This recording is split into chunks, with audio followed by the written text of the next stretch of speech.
యాక్చువల్‌గా హఫీజ్ సయీద్ గురించి మాట్లాడుకుంటే, ఇక్కడే మనం ఫస్ట్ గొడవ చేయాలి. ఎందుకంటే పాక్‌ని వాడు మోస్ట్ వాంటెడ్ క్రిమినల్ మాకు అప్పచెప్పు అన్నారు.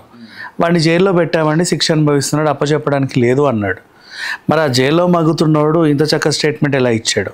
బయట జరుగుతున్నవన్నీ ఆలోచించి, సింధు నదిలో పారేది మీ నెత్తురు అని వాడు అన్నాడు. అది వాడు బయటే ఉన్నాడు. వాడి ఇంటి కింద బంకర్ కూడా ఉంది. మనం ఆల్రెడీ మాట్లాడుకున్నాం.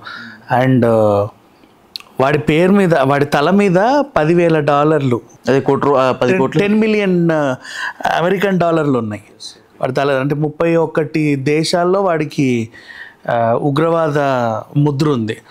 ఐక్యరాజ్య సమితి కూడా అతన్ని ఒక ఉగ్రవాదిలా ముద్రేసింది మొత్తం వరల్డ్ వైడ్గా. సో ఇన్ని ఉన్నోడిని పాకిస్తాన్ కాపాడుకుంటూ వస్తుంది. ఎందుకంటే వాడు ది బెస్ట్ టీచర్ అంట అక్కడ, ఉగ్రవాద టీచర్.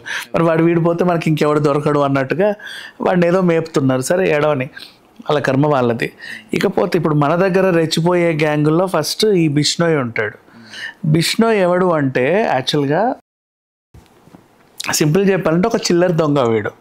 బిష్నోయ్ బయట జరిగే పెద్ద పెద్దవన్నీ వాడు క్లెయిమ్ చేసుకుంటా నేను ఇది అని చెప్పే ఒక చిల్లర దొంగ. మీరు ప్రతిసారి సల్మాన్ ఖాన్ని చంపేస్తాడంట, వాళ్ళని చేస్తాడంట, షారూఖ్ ఖాన్ దగ్గరికి వెళ్ళిపోతున్నాడంట, వీళ్ళ గ్యాంగ్ పెద్ద ఇది అది. Nothing was there. జైల్లో ఎలా ఉంటుంది అంటే, ఇప్పుడు ఫర్ ఎగ్జాంపుల్ మన కేజ్రీవాల్ జైల్లో ఉన్నాడు. ఒక అడ్రస్ లేని చిల్లర పిక్ పాకెటర్ ఉంటాడు.